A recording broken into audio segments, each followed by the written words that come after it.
Before we begin the story, let us know where you're watching from by leaving a comment below. If you enjoy this video, don't forget to like and subscribe. Have a wonderful day. Enjoy the story, everyone. The fluorescent light in Sofia Alvarez's bathroom flickered as she applied mascara with steady hands. The cracked mirror reflected back a woman who looked professional. If you overlooked the safety pin holding her skirt's waistband together or the worn spots on her shoes that no polish could hide. At 26, Sofia had mastered making the most of very little, a skill forged by necessity, not choice. "You've got this, girl," she whispered to her reflection, straightening the blazer she'd bought from Goodwill 3 years ago. It still fit perfectly, though the fabric had grown thin in places from countless washings. The interview at Sterling Enterprises wasn't just an opportunity, it was her lifeline out of the cycle of poverty that had gripped her family for generations. Her phone buzzed with a text from her mother. "Good luck today, Lila. Praying for you." Sofia's chest tightened. Mama's medical bills were piling up again, and her 15-year-old brother, Diego, needed new textbooks for his advanced placement classes. The part-time paralegal job at Lopez and Partners Legal Aid barely covered rent, let alone the mountain of expenses that seemed to grow daily. This contract work with Sterling Enterprises could change everything. The subway ride downtown took 45 minutes, giving Sofia time to review her notes one final time. She'd researched everything she could about the company, how Ethan Sterling had inherited the tech empire at 24 after his father's sudden death, how he'd tripled the company's value in 8 years, how he was considered one of the city's most eligible bachelors by the society pages she'd never be able to afford. When the glass towers of the financial district came into view, Sofia felt her confidence waver. She'd grown up in East Hartford, where the tallest building was the 3-story apartment complex where her grandmother still lived. This world of gleaming steel and endless wealth felt as foreign as another planet. The lobby of Sterling Enterprises took her breath away. Marble floors stretched endlessly beneath soaring ceilings, and the reception desk looked like it cost more than her annual salary. Well-dressed people moved purposefully through the space, their designer shoes clicking against the polished stone. "Excuse me." Sofia approached the receptionist, a perfectly groomed woman who looked like she'd stepped from a magazine. "I'm Sofia Alvarez from Lopez and Partners. I have an appointment with Mr. Sterling about the contract review position." The receptionist's eyes swept over Sofia's outfit with barely concealed disdain. "Take the express elevator to the 40th floor. Someone will meet you there." The elevator ride felt eternal. Sofia caught glimpses of herself in the polished steel walls and fought the urge to run. What was she doing here? She belonged in the cramped offices of Legal Aid, helping people who couldn't afford lawyers, not in this temple to capitalism. The 40th floor was a study in understated luxury. Floor-to-ceiling windows offered breathtaking views of the city, and the furniture looked like it belonged in a museum. A slim woman in an expensive suit approached her. "Miss Alvarez, I'm Rachel Thompson, Mr. Fortu, Sterling's assistant. He's ready for you now." Rachel led her down a hallway lined with original artwork toward massive double doors. "Just so you know, Mr. Sterling values directness and efficiency. He doesn't have much time for small talk." The warning sent a spike of anxiety through Sofia's chest, but she straightened her shoulders. She'd dealt with difficult clients before. How different could this be? The doors opened to reveal an office larger than Sofia's entire apartment. Behind an imposing desk sat Ethan Sterling, and business magazine photographs hadn't captured his commanding presence. Dark hair, sharp jawline, and penetrating eyes that seemed to assess everything. Younger than she'd expected, yet he carried himself with the certainty of someone who'd never questioned his place in the world. He didn't look up from his computer immediately, letting her stand there while he finished typing. It was clearly a power play, and Sofia felt her temper stir. She'd driven herself through law school, working 3 jobs, and graduated magna cum laude from a state school. She wouldn't be intimidated by someone who'd inherited his position. "Miss Alvarez." Ethan finally glanced up, his expression neutral. "Lopez and Partners wants to handle our smaller contract reviews. Tell me why I should trust a legal aid clinic with my company's business." The dismissive tone in his voice made Sofia's spine stiffen. She'd expected skepticism, but the barely concealed condescension was insulting. "Because we catch things others miss," she said evenly. "When you're used to fighting for every advantage, you learn to read the fine print very carefully." Ethan leaned back in his leather chair, studying her intently. "And you think that makes you qualified to handle corporate contracts worth millions?" "I think it makes me thorough," Sophia replied, pulling out a folder she'd prepared. "I reviewed the sample contract your office sent. There's a liability clause in Section 12 that could expose you to significant risk if the vendor defaults on delivery timelines." For the first time, Ethan looked genuinely interested. He pulled out his copy of the contract and flipped to the section she'd mentioned. His brow furrowed as he read. "Explain," he said curtly. Sophia moved closer to his desk, pointing to the problematic language. "The clause, as written, makes your company responsible for damages if the vendor fails to meet deadlines, regardless of the reason for delay. It's standard protective language for the vendor, but unusual to see it without reciprocal protections for the client." Ethan was quiet for a long moment, reading the section again. When he looked up, something had shifted in his expression. The dismissive arrogance was still there, but now mixed with grudging respect. "How long did it take you to spot that?" "About 15 minutes, Sophia admitted. "But I've seen similar language used to exploit small businesses. My father lost his shop because of a clause just like this one." The personal revelation slipped out before she could stop it. Ethan's eyebrows rose slightly, and Sophia cursed herself for oversharing. She didn't need his pity. "Your father had a business?" "A small grocery store," Sophia said stiffly. "He signed a supply contract without fully understanding the liability clauses. When the supplier's warehouse burned down, they held him responsible for the lost inventory and delivery delays. It bankrupted him."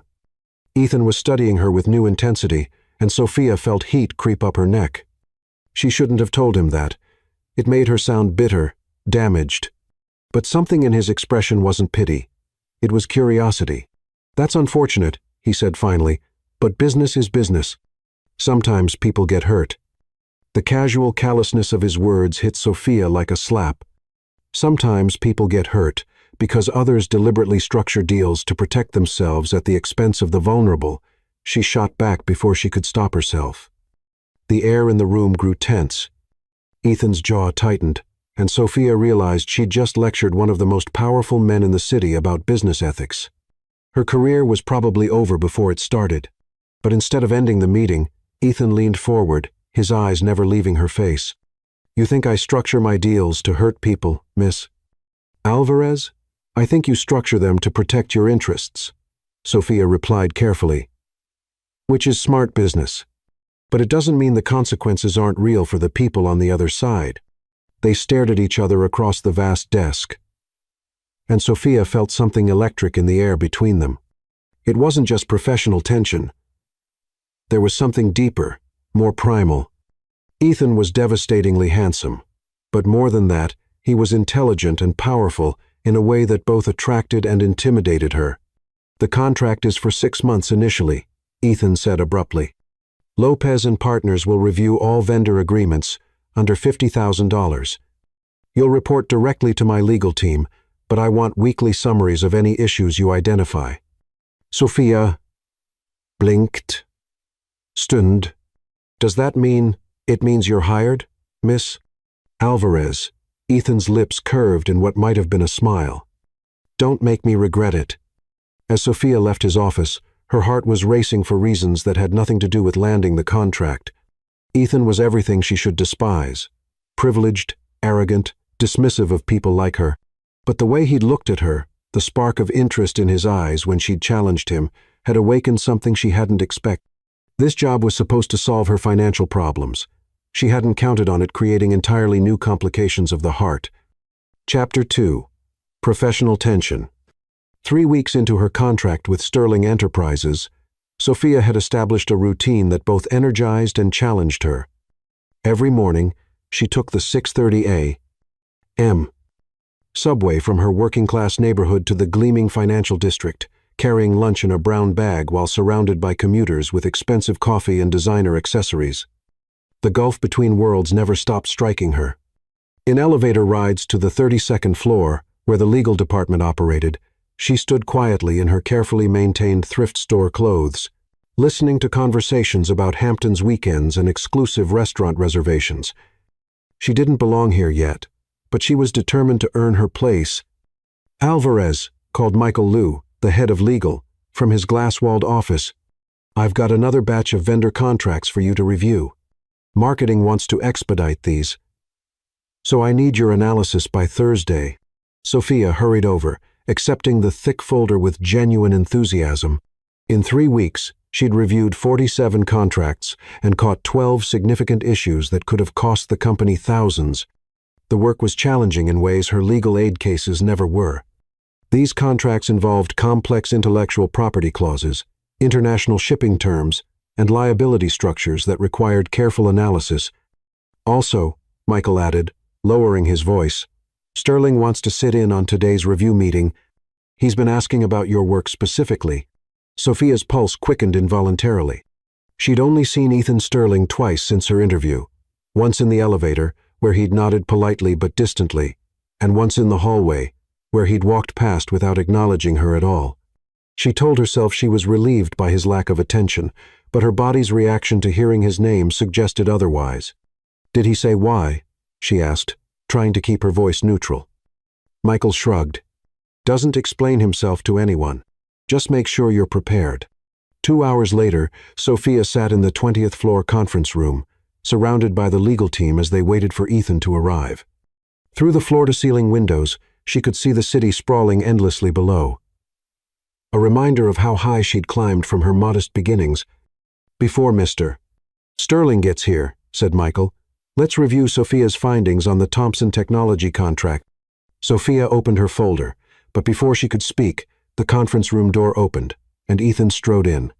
He wore a charcoal and gray suit that probably cost more than Sophia made in 6 months, and his presence seemed to fill the entire room. Her mouth went dry as their eyes met briefly before he took his seat at the head of the table. "Sorry I'm late," Ethan said, though he didn't sound particularly apologetic. "I understand, miss. Alvarez has identified some concerns with our vendor agreements." Michael gestured to Sophia. "Why don't you walk us through what you found?"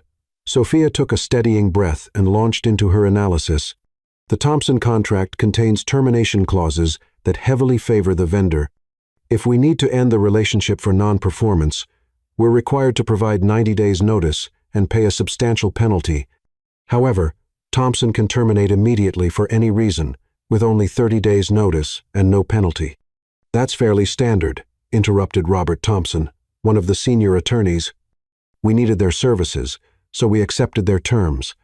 "Actually," Sophia said politely but firmly, "I researched Thompson's other contracts through public filings. They've accepted more balanced termination clauses with 3 other companies in the past year. We likely could have negotiated better terms." The room fell silent. Robert looked uncomfortable, while Michael made notes on his tablet. But Sophia was hyper-aware of Ethan's reaction. He was leaning forward slightly, studying her with an intensity that made her skin tingle. "How much could this disparity potentially cost us?" Ethan asked. Sophia had anticipated this question. "If we terminate early, the penalty clause could cost approximately $200,000. But more concerning is the imbalance of power. They can leave us scrambling for a replacement vendor with minimal notice, while we're locked into lengthy procedures to leave them." "Interesting," Ethan murmured. "What would you recommend for future contracts with similar vendors? Reciprocal termination clauses with matching notice periods?" Sophia replied immediately. "And penalty structures that apply equally to both parties, or graduated penalties based on the length of the relationship." Ethan nodded slowly, and Sophia felt a flush of pride at his apparent approval. But then Robert spoke up. "With respect, Miss Alvarez, you're looking at this from a legal aid perspective, where you fight for every advantage. In corporate law, sometimes you accept less favorable terms to secure valuable partnerships." The condescension in his tone made Sophia's jaw clench. "I understand that," she said carefully, "but accepting unfavorable terms should be a strategic choice, not an oversight. If we know we're giving up protections, we can negotiate for other concessions, better pricing, expanded services, or priority support." "She's right," Ethan said quietly, and the room's dynamic shifted instantly. Robert flushed but nodded. Michael looked pleased, and Sophia felt Ethan's approval like a warm glow in her chest, which both thrilled and alarmed her. The meeting continued for another hour, with Sophia presenting findings on 2 more contracts. Each time, Ethan asked probing questions that demonstrated he was not only listening but analyzing her recommendations carefully. She found herself increasingly aware of his presence. The way he drummed his fingers on the table when thinking, how his voice deepened when he was concentrating, the way his eyes seemed to see everything. When the meeting ended, Ethan lingered as the others filed out. "Miss Alvarez, could I speak with you for a moment?" Sophia's heart hammered as the conference room emptied, leaving them alone. Ethan moved to the windows, gazing out at the city below, and she couldn't help noticing how the afternoon light emphasized the sharp angles of his profile. "You've been doing excellent work," he said without turning around. "Michael tells me you've caught several issues our regular team missed." "Thank you," Sophia replied, unsure where this was heading. Ethan turned to face her, and she was struck again by how devastatingly handsome he was. But there was something else in his expression, curiosity mixed with what might have been conflict. "I'm curious about something," he said. "You clearly have exceptional analytical skills. Why legal aid? Why not corporate law, where you could make significantly more money?" The question hit a nerve. "Because not everyone can afford corporate lawyers," Sophia said stiffly. "Someone needs to help people who can't pay $300 an hour for legal advice." "That's admirable," Ethan said, and she couldn't tell if he was being sincere or patronizing. "But you're supporting your family, aren't you? Wouldn't a corporate salary help them more than your idealism?" Sophia felt heat rise in her cheeks. "My idealism, as you call it, comes from watching my father lose everything because he couldn't afford proper legal review of his contracts. Sometimes principles and practicality align." Ethan studied her for a long moment, and she had the unsettling feeling he was seeing more than she wanted to reveal. "Fair enough," he said finally. "I'd like you to start reviewing larger contracts, some of our international vendor agreements. The compensation will reflect the increased responsibility." Sophia blinked in surprise. "I thank you, but I should mention that Lopez and partners will need to approve any expansion of my role here." "Already handled," Ethan said with a slight smile. "I spoke with your boss this morning. He was quite complimentary about your work." As Ethan moved toward the door, he paused beside her chair. For a moment, they were close enough that she could smell his cologne, something expensive and subtly masculine that made her pulse quicken. "One more thing, Miss Alvarez," he said quietly. "In the future, don't let people like Robert dismiss your perspective because of your background. Your experience gives you insights that our corporate lawyers lack. That's valuable." Before she could respond, he was gone, leaving Sophia alone in the conference room with her racing heart and the lingering scent of his cologne. That evening, as she rode the subway home to her cramped apartment, Sophia tried to analyze her reaction to Ethan Sterling. He was arrogant and privileged, representing everything she'd learned to distrust about the wealthy elite, but he was also intelligent, perceptive, and, she was forced to admit, increasingly attractive to her in ways that had nothing to do with his money. The way he defended her perspective to Robert, the genuine interest in her recommendations, the almost compliment about her background being valuable, all suggested depths she hadn't expected. But she couldn't afford to read too much into professional courtesy. They were from different worlds, and she was here to do a job, not develop feelings for her client. Still, as she climbed the stairs to her third-floor walk-up, Sophia couldn't shake the memory of how Ethan had looked at her in that conference room, or the way her name sounded when he said it in that deep, measured voice. This job was becoming more complicated than she'd anticipated. Chapter 3. Excuse me, but this clause is a trap. 3 months into her contract with Sterling Enterprises, Sophia had fallen into a rhythm that felt almost comfortable, The work was challenging and engaging. Her analyses were increasingly respected by the legal team, and the additional compensation had allowed her to catch up on her mother's medical bills for the first time in years. But there was one persistent complication that kept her off balance. Ethan himself. He'd started attending more meetings where her work was discussed, always asking incisive questions that demonstrated he was paying close attention to her recommendations. Sometimes, she'd catch him watching her with an expression she couldn't quite read, intense and thoughtful, but guarded. Their brief interactions were always professional, but charged with an undercurrent of tension that made her acutely aware of his presence whenever he was in the room. Tonight, the 32nd floor was nearly empty as Sophia worked late, reviewing what Michael had described as the big one, a major acquisition contract that would allow Sterling Enterprises to absorb Crestwood Manufacturing, a mid-sized company that produced components for their tech products. The deal was worth $50 million. And Ethan had specifically requested that she review the terms before final signatures. The contract was dense and complex, filled with technical language about asset transfers, employee obligations, and liability structures. But as Sophia worked through it section by section, a familiar chill of recognition began to settle in her stomach. She'd seen language like this before, not in corporate deals, but in the predatory contract that had destroyed her father's grocery store 15 years ago. The acquisition was structured to give Sterling Enterprises complete control over Crestwood's operations while transferring most of the financial risk to the smaller company. If any aspect of the transition failed, supply chain disruptions, employee turnover, equipment failures, Crestwood would bear the costs. Even after being absorbed, it was legal, technically sound, and absolutely devastating to the people whose livelihoods depended on Crestwood. Sophia's hands trembled as she cross-referenced the liability clauses with industry standards. This wasn't a merger. It was a methodical dismantling disguised as a business partnership.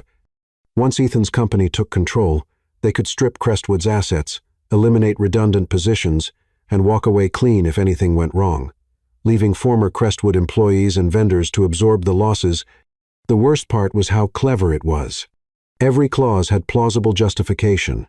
Every term could be defended as standard practice. Someone with Ethan's intelligence would have understood exactly what these terms meant. This wasn't an oversight. It was deliberate. By 10 o'clock p.m., Sophia had filled 12 pages with notes documenting how the contract would affect Crestwood's 300 employees, their families, and the network of small suppliers who depended on their business.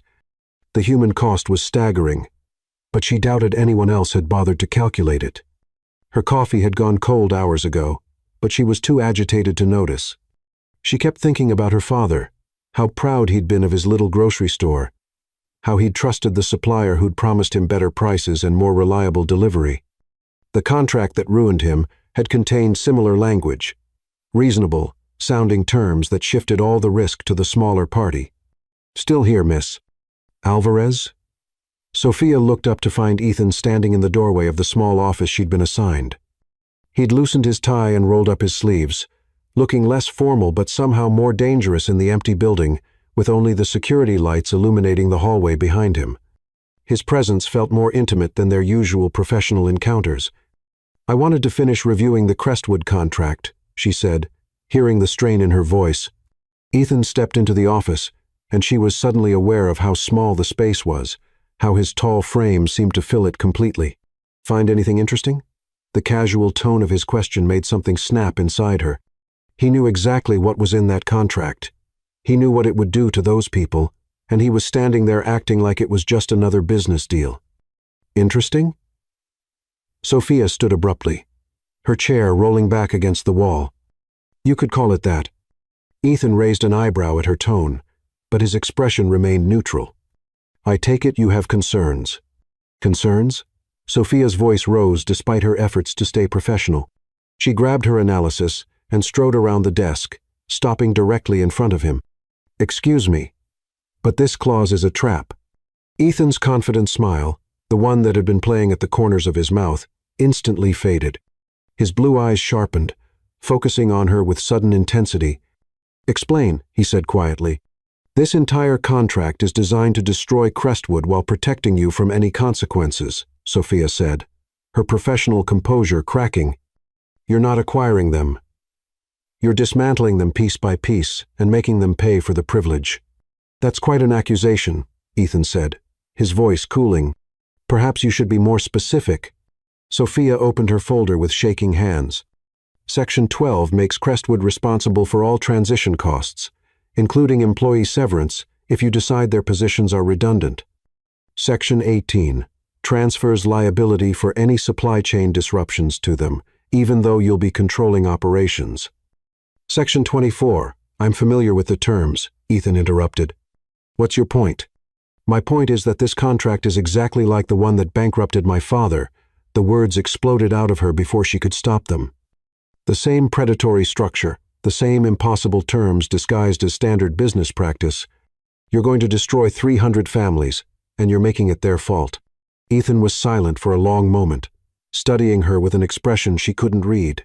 When he spoke, his voice was controlled, but there was an edge to it. Your father's situation is regrettable, but business decisions can't be based on sentiment. Crestwood is failing.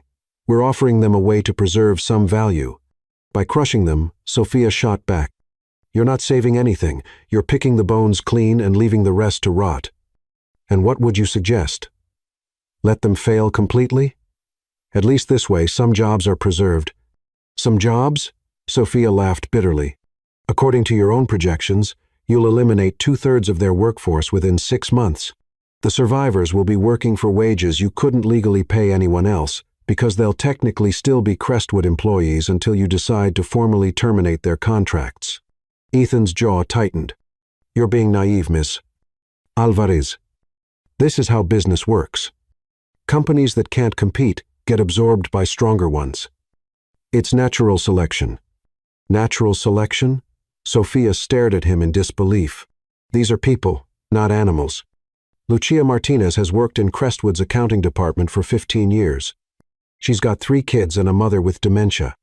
Natural selection to you is her choosing between rent and groceries when you eliminate her position.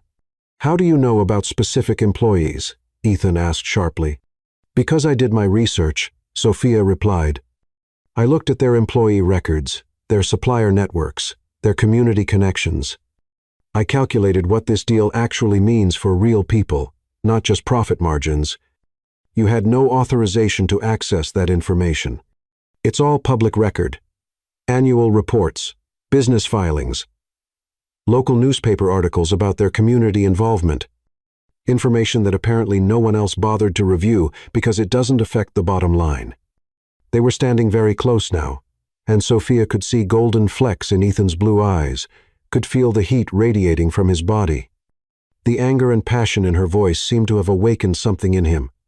His breathing had quickened, and there was an intensity in his gaze that made her pulse race, even as fury coursed through her veins. You think I don't know about the human cost? Ethan asked quietly, his voice rough. You think I don't understand what these decisions mean? I think you know and you don't care, Sophia said, refusing to back down despite their proximity. I think you've convinced yourself that making money justifies anything, even if it destroys innocent people. And I think you're an idealistic child who doesn't understand how the world actually works. Ethan shot back, his controlled facade finally cracking. Do you have any idea what it takes to build and maintain a company this size? The responsibility for thousands of employees, millions of dollars in investor money, contracts and obligations that affect the entire economy? I understand that with great power comes the choice of how to use it, Sophia replied fiercely. You could structure this deal to protect Crestwood's people. You could offer real job guarantees, fair severance packages, retraining programs. But that would cost money, and apparently your shareholders matter more than the people whose lives you're destroying. My shareholders include pension funds and retirement accounts for millions of ordinary people, Ethan said, stepping closer. The teachers and firefighters and nurses whose futures depend on returns from investments like this. Should I sacrifice their security for your sense of moral purity? I'm not asking for moral purity, Sophia said, standing her ground even though his nearness was making her heart pound. I'm asking for basic human decency. There's a difference between being profitable and being predatory. And you think you can tell the difference? You, who's never had to make a decision that affects more than a handful of people. I know the difference between right and wrong, Sophia said, her voice dropping to match his, and this contract is wrong. They stared at each other in charged silence, both breathing hard from their argument. Sophia was acutely aware of everything about him, how his tie had loosened during their confrontation, the faint scent of his cologne, the rapid rise and fall of his chest. The anger between them was electric, but underneath ran something else, something that made her skin feel hypersensitive and her thoughts scatter. "What would you have me do?" Ethan asked finally, his voice barely audible. "Find another way," Sophia replied, matching his quiet intensity. "You're brilliant enough to structure a deal that works for everyone. The question is whether you care enough to try." For a moment, something flickered in Ethan's eyes: uncertainty, maybe even regret. But then his expression hardened again. "The contract stands as written," he said coldly, stepping back. "File your report with whatever concerns you have, but don't expect them to change anything. This is business, Miss Alvarez, not charity." He turned to leave but paused at the doorway. "And in the future, I suggest you focus on legal analysis rather than social work. It's what you're being paid for." After he left, Sophia sank into her chair, shaking from the confrontation. She'd just destroyed any chance of a professional relationship with one of the most powerful men in the city, possibly ruined her contract, and definitely complicated her life in ways she didn't want to examine too closely. But as she looked at the contract still spread across her desk, she knew she'd done the right thing, even if it cost her everything. Chapter 4. Crossing Professional Lines. 3 weeks passed without a single word from Ethan. Sophia had submitted her analysis of the Crestwood contract, documenting every problematic clause and suggesting alternative structures that would protect the smaller company's employees. Michael Liu had received her report with a non-committal nod and promised to pass along her concerns to the appropriate parties. The contract had been signed 2 days later without a single modification. She'd expected to be fired immediately. When that didn't happen, she'd braced herself for her contract to be terminated at the end of the month. But Lopez and partners continued receiving payments, and Michael kept assigning her new vendor agreements to review. It was as if her confrontation with Ethan had never happened, except for the complete absence of the man himself from any meeting she attended. Sophia told herself she was relieved. The last thing she needed was to deal with an arrogant CEO who saw human beings as expendable assets. But she couldn't stop thinking about that moment in her office when their argument had reached its peak, the way Ethan's eyes had blazed with something that looked like genuine conflict, the electricity that had crackled between them in the charged silence. She was being ridiculous.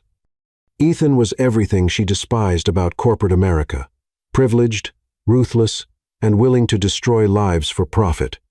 The fact that he was devastatingly handsome and occasionally showed flashes of something deeper didn't change the fundamental incompatibility of their values. On a gray December afternoon, as Sophia reviewed a software licensing agreement in a small office, Michael appeared in her doorway, looking uncomfortable.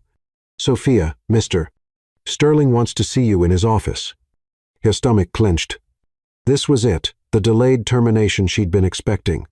She gathered her papers with as much dignity as she could manage and followed Michael to the elevator. Ethan's assistant waved her through to his office without looking up, and Sophia found herself once again in the imposing space with its floor-to-ceiling windows and museum-quality furniture. Ethan was standing at his desk, reading through a thick folder, and didn't acknowledge her arrival for several long moments. "Sit down, Miss Alvarez," he said finally, not looking up. Sophia took the chair across from his desk, studying his profile as he continued reading. He looked tired. She realized there were shadows under his eyes and tension in his shoulders that hadn't been there before. When he finally set the folder aside and met her gaze, his expression was carefully neutral. "I've been reviewing your work over the past 3 months," he said without preamble. "Your analyses are thorough, and your recommendations have saved us considerable money." "Thank you." Sophia replied cautiously, unsure where this was leading. "I've also been thinking about our conversation regarding the Crestwood acquisition," Ethan continued. "You raised some interesting points." Sophia waited, not trusting herself to speak. Ethan leaned back in his chair, studying her with that intense blue gaze. "I want you to review 3 more acquisition contracts we're considering. But this time, I want you to do more than identify legal risks. I want you to propose alternative structures that address your humanitarian concerns while still protecting our interests." Sophia blinked in surprise. "I'm not sure I understand." "You criticized the Crestwood deal for being predatory," Ethan said. "I'm giving you the opportunity to prove that ethical business practices can still be profitable." Show me how to structure these acquisitions without destroying the target companies. Why? The question slipped out before she could stop it. Ethan was quiet for a long moment. Because maybe you were right about some things, he said finally. And maybe I want to see if there's a better way to do business. Sophia felt her heart rate increase. And if I can't, if protecting people makes the deals unprofitable, then we'll find out together, Ethan replied. But I suspect you're more creative than you've had the chance to demonstrate. Over the following weeks, Sophia threw herself into the project with an intensity that bordered on obsession. The three target company, a small manufacturing firm, a software startup, and a family-owned logistics business, represented different challenges, but all shared the vulnerability that came with limited resources and experienced legal representation. She worked late most nights, researching precedents for ethical acquisition structures, consulting with her former professors, and modeling financial scenarios that would protect workers while still generating returns for Sterling Enterprises. It was the most intellectually challenging work she'd ever undertaken, and also the most personally meaningful. Ethan had taken to stopping by her office during her late-night sessions, initially to check on her progress, but increasingly just to talk. Their conversations started as debates about specific contract clauses, but gradually expanded to broader discussions about business ethics, social responsibility, and the role of corporations in society. You realize most CEOs would consider these protections unnecessarily generous, Ethan said one evening, reviewing her proposed employee retention guarantees for the manufacturing company. Most CEOs aren't trying to prove that ethical business can be profitable, Sophia replied, not looking up from her calculations. Is that what I'm trying to prove? Sophia glanced at him, struck by something vulnerable in his tone. Isn't it? Ethan was quiet for a moment, loosening his tie as he considered her question. It was past 9 o'clock, and the building was nearly empty again. These late-night conversations had become a routine that Sophia both anticipated and dreaded, the charged atmosphere between them growing more intense with each encounter. I inherited this company when I was 24, Ethan said finally. My father built it from nothing, and he believed that business was war. You either conquered or were conquered. I've been trying to live up to his legacy for 8 years. And now? Sophia asked softly. Now I'm wondering if legacy is worth the cost, he admitted. The Crestwood deal will be completed next month. 300 people will lose their jobs, just like you predicted. Sophia felt a pang of sympathy despite herself. You could still restructure the terms, offer better severance packages, retraining programs. I could, Ethan agreed, but my board would revolt. They hired me to maximize profits, not to manage a charity. Then maybe it's time to show them that doing the right thing doesn't have to hurt the bottom line, Sophia suggested. Ethan smiled, the first genuine smile she'd seen from him since their argument. Is that what these contracts are? Proof of concept? Maybe, Sophia said, feeling heat creep up her neck under his intense gaze. Or maybe they're proof that you're not as ruthless as you pretend to be. Careful, Miss Alvarez, Ethan said quietly. You might discover I'm more ruthless than you imagine. The warning should have chilled her, but instead, it sent a shiver of awareness through her body.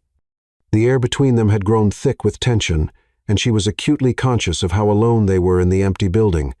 2 weeks before Christmas, Sophia's apartment building lost heat during a particularly brutal cold snap. She'd spent 3 miserable nights wrapped in every blanket she owned, trying to work on the acquisition contracts while her breath formed clouds in the frigid air. When Ethan noticed her shivering during a late meeting, she tried to brush off his questions about her apartment's conditions. It's temporary, she'd insisted. The landlord says it'll be fixed by the weekend. But when the weekend came and went with no heat restoration, Ethan appeared at her office Monday morning with an expression that brooked no argument. You're staying in my guest room until your heat is restored, he announced. Absolutely not, Sophia replied immediately. That would be completely inappropriate. What's inappropriate is you getting pneumonia because you're too stubborn to accept help. Ethan shot back. It's a practical solution to a temporary problem. It's a wealthy man offering charity to the poor girl, Sophia said sharply. I don't need your pity. Ethan's jaw tightened. It's not pity. It's concern for a valued colleague who's working herself to death on my projects. If you collapse from exhaustion or illness, It affects my business." "How flattering to be valued as a business asset," Sophia said sarcastically. "Damn it, Sophia," Ethan exploded, using her first name for the first time. "I'm not offering this because you're poor. I'm offering because you're important to the work, to the company, too." He stopped abruptly, as if realizing he'd said too much. The sudden use of her first name and the intensity in his voice made her pulse race. "To what?" she asked quietly. Ethan looked away, his jaw working as if he were fighting some internal battle. "To the success of these projects," he said finally, but the words sounded hollow. That evening, Sophia found herself in the elevator to Ethan's penthouse, carrying a small overnight bag and feeling like she was making a terrible mistake. His apartment was exactly what she'd expected. Minimalist luxury with stunning views of the city, but somehow cold despite its obvious expense. "The guest room is down the hall," Ethan said, maintaining careful distance as he showed her around. "Kitchen is fully stocked. Help yourself to anything. I'm usually not here much. I work late most nights." "Ethan," Sophia said, stopping him as he headed toward what she assumed was his home office. "Thank you. I know this is complicated." He turned to look at her, and for a moment, the careful politeness dropped from his expression. "Everything about this is complicated, Sophia," he said quietly. For the first 3 nights, they barely saw each other. Ethan left early and returned late, and Sophia spent her time working on the acquisition contracts or video calling her mother and brother from the guest room. But on Thursday night, she emerged from her room to find Ethan in the kitchen, cooking what appeared to be an elaborate dinner. "I thought you survived on takeout and business lunches," she said, surprised. Ethan glanced up from the stove, where he was stirring something that smelled incredible. "Cooking relaxes me," he admitted. "My father insisted I learn, said a man should be able to take care of himself." "It smells amazing," Sophia said, realizing she'd been living on peanut butter sandwiches and whatever was available in the office break room. "Have you eaten dinner?" Ethan asked. "I had a snack earlier," Sophia said evasively. Ethan turned off the burner and faced her fully. "When was the last time you had a real meal?" "I eat plenty," she protested. "That's not what I asked." They stared at each other across the kitchen island, and Sophia felt that familiar tension crackling between them, but this time it was softer, more intimate, domestic in a way that felt dangerous. "Sit down," Ethan said gently. "Let me feed you properly." Dinner was a revelation. Ethan had prepared salmon with roasted vegetables and wild rice, paired with a wine that probably cost more than Sophia's monthly rent. But more surprising than the food was the conversation, easier and more personal than their office discussions, ranging from their childhoods to their dreams for the future. "What would you do if money weren't an issue?" Ethan asked as they lingered over wine. "Start a legal clinic that specializes in small business protection." Sophia answered without hesitation. "Help people like my father avoid predatory contracts." "And personally? What would you want for yourself?" Sophia considered the question, acutely aware of Ethan's intense focus on her answer. "A home," she said finally. "Not just a place to sleep, but a real home. Family. Security. The ability to help people without worrying about paying rent. That's all? That's everything," Sophia said softly. When she returned to the guest room that night, Sophia lay awake, staring at the ceiling, trying to process the shift in their relationship. The man who'd cooked for her, who'd listened to her dreams with genuine interest, seemed completely different from the ruthless CEO she'd confronted months earlier. But she couldn't let herself forget the fundamental differences between them, or the impossibility of bridging the gap between their worlds. Her heat was restored the following Tuesday, but Ethan convinced her to stay just one more night to make sure it was working properly. That night turned into another dinner, another evening of increasingly personal conversation, another night of lying awake thinking about the growing connection between them. It was nearly midnight when Sophia finally gave up on sleep and padded to the kitchen for a glass of water. She found Ethan standing at the floor-to-ceiling windows, still dressed in his work clothes, but with his tie long since discarded and his shirt partially unbuttoned. "Couldn't sleep either?" she asked softly. Ethan turned, and in the dim light from the city below, his face looked younger, more vulnerable. "I keep thinking about the contracts you've been working on," he said, "about whether I have the courage to present them to my board." "You do," Sophia said with more certainty than she felt. You wouldn't have asked me to create them if you didn't want to try. What if they reject them? What if they decide I'm not fit to run this company? Then you'll know you tried to do the right thing, Sophia replied, moving closer to the window. That has to count for something. They stood side by side, looking out at the glittering city spread below them. Sophia was acutely aware of Ethan's proximity, of the heat radiating from his body, and the subtle scent of his cologne. Sophia, Ethan said quietly, and something in his voice made her turn to face him. Yes? I need you to know that whatever happens with the board, whatever they decide about these contracts, this isn't about business anymore. What is it about? She whispered. Instead of answering, Ethan reached up to cup her face gently, his thumb tracing along her cheekbone. It's about this, he said softly, and leaned down to kiss her. The kiss was tender at first, tentative and questioning, but when Sophia responded, threading her fingers through his hair and pressing closer, Ethan's control seemed to shatter. He backed her against the window, his mouth moving hungrily against hers as months of tension and suppressed attraction finally found release. When they finally broke apart, both were breathing hard. Ethan rested his forehead against hers, his eyes closed. This is complicated, he said roughly. Completely, Sophia agreed, but she didn't step away. We work together. The board already questions my judgment. If they found out about this, I know, Sophia said softly. We're from different worlds. This could destroy both our careers. Ethan opened his eyes, studying her face in the dim light. Are you going to let that stop you? Sophia looked into his beautiful, conflicted eyes and realized she'd already made her choice. No, she whispered. Are you? Instead of answering, Ethan kissed her again, and this time, neither of them held back. Chapter 5. Dangerous territory. The change in their relationship was impossible to hide. Where once Sophia and Ethan had maintained careful professional distance, now their interactions crackled with barely suppressed intimacy. During meetings, their eyes would meet across the conference table and hold just a moment too long. When Ethan handed her documents, his fingers would brush hers with deliberate intent.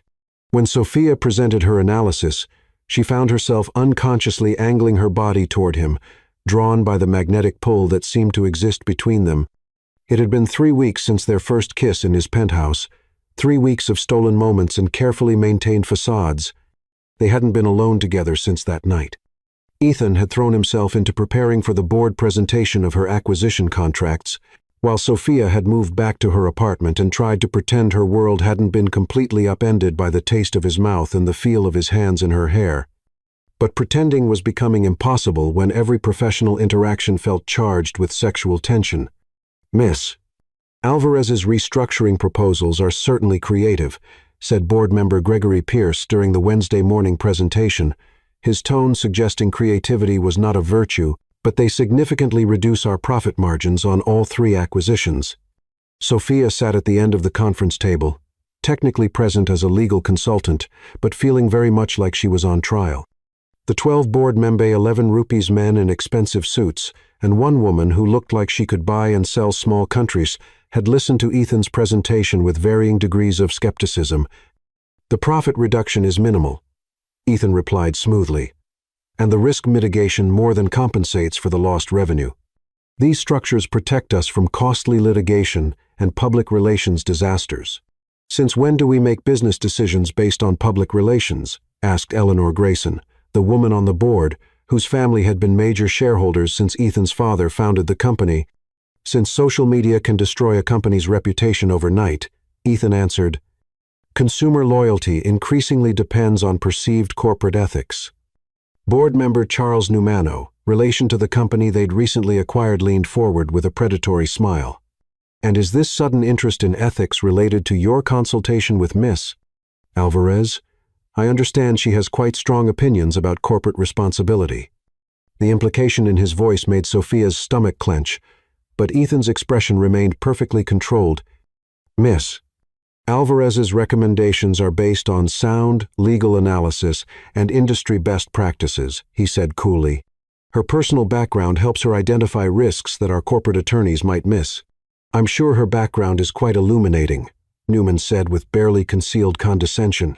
Sophia felt heat rise in her cheeks, but forced herself to remain silent. Defending herself would only make things worse, and Ethan had specifically asked her to let him handle any board challenges. The presentation continued for another hour, with Ethan fielding increasingly hostile questions about the financial impact of ethical business practices. When it finally ended, the board retired for private deliberation, while Sophia and Ethan were dismissed. "That went well," Sophia said sarcastically as they waited for the elevator. "They'll come around," Ethan replied. But she could see the tension in his shoulders. "They just need time to understand the long-term benefits." "Did you see Newman's face when he was talking about my background?" Sophia asked. "He thinks I'm some kind of radical who's corrupted your judgment." Ethan stopped walking and turned to face her, his blue eyes blazing. "Let me be very clear about something, Sophia. You haven't corrupted anything. You've opened my eyes to possibilities I was too arrogant to see before." The intensity in his voice made her pulse quicken, but they were standing in the middle of the office where anyone could see them. "Ethan, we can't talk about this here," she said quietly. "I know. But we need to discuss what happens next. Will you have dinner with me tonight? Somewhere we can speak freely?" Sophia nodded, not trusting her voice. The way he was looking at her made it hard to think about anything beyond the memory of his mouth on hers. That evening, Ethan picked her up in his Mercedes, a sleek black sedan that probably cost more than Sophia would make in 5 years. She'd changed into her one nice dress, a simple black cocktail dress she'd bought for her law school graduation, and was hyper-aware of how shabby she must look next to his obvious wealth. "You look beautiful," Ethan said as she settled into the leather passenger seat, and the genuine warmth in his voice made her feel like maybe the dress didn't matter. He took her to a small Italian restaurant in an upscale neighborhood she'd never visited, the kind of place where reservations were required weeks in advance, and the servers could probably identify her thrift store accessories from across the room. But the host greeted Ethan by name and led them to a private corner table where they could talk without being overheard. "How do you think the board will vote?" Sophia asked after they'd ordered wine. "Honestly, I think it's going to be close," Ethan admitted. "Gregory and Eleanor will vote against anything that reduces profits. Newman clearly thinks I've lost my objectivity. But some of the others seem genuinely interested in the risk mitigation aspects. And if they vote no?" Ethan was quiet for a moment, swirling the wine in his glass. "Then I'll have to decide how hard I'm willing to fight for these changes." "What does that mean?" "It means I might have to choose between keeping my position and doing what I think is right," he said simply. Sophia stared at him in shock. "You'd risk your entire company over these contracts." "I'd risk my position as CEO," Ethan corrected. "The company would survive. The board could replace me with someone more traditional." "Ethan, no," Sophia said, reaching across the table to touch his hand. "You can't sacrifice everything because of my idealistic notions. These people depend on you for their jobs." "These people depend on me to make the right decisions," Ethan interrupted, "and for the first time in 8 years, I think I know what the right decision looks like." The waiter arrived with their appetizers, forcing them to pause the conversation, but Sophia couldn't stop thinking about what Ethan had said. The idea that he might lose everything because of her recommendations made her feel sick with guilt. "I'm sorry," she said when they were alone again. "I never meant for this to put you in an impossible position." "You didn't put me anywhere," Ethan said firmly. "I asked for your help because I wanted to find a better way to do business. Whatever consequences come from, that are my responsibility, not yours." They ate in relative silence for a while, both lost in thought, but as the evening progressed and the wine relaxed them, their conversation shifted from business to more personal topics. Ethan told her about the pressure he'd felt taking over the company so young, about the loneliness of being surrounded by people who wanted something from him. Sophia shared stories about her childhood, about watching her mother work 3 jobs to keep them afloat after her father's business failed. "Sometimes I feel like I'm living 2 different lives," Sophia admitted as they lingered over dessert. "At the office, I'm this confident professional who belongs in boardrooms. But then I go home to my crumbling apartment and remember who I really am." "And who do you think you really are?" Ethan asked softly. "A girl from East Hartford who got lucky," Sophia said with a self-deprecating laugh. "Someone who's pretending to belong in your world." Ethan reached across the table and took her hand, his thumb tracing gentle circles on her palm. "You're not pretending anything. You're brilliant, passionate, and you see things others miss. You belong anywhere you choose to be." The sincerity in his voice made her throat tight with emotion. "Even in a world where people like Newman question whether someone like me should be advising someone like you, especially in that world," Ethan said fiercely, "because that world needs to change, and people like you are the ones who can change it." The drive back to her apartment was charged with tension. They'd carefully avoided discussing their relationship during dinner, but now the awareness crackled between them like electricity. When Ethan walked her to her door, Sophia found herself reluctant to say goodbye. "Thank you for dinner," she said, fishing for her keys with suddenly clumsy fingers. "Sophia," Ethan said quietly, and something in his voice made her look up at him. "Yes? I need you to know that whatever the board decides tomorrow, this," he gestured between them, "isn't going to change. I meant what I said that night in my apartment. This isn't about business anymore." Before she could respond, Ethan cupped her face in his hands and kissed her with a hunger that made her knees weak.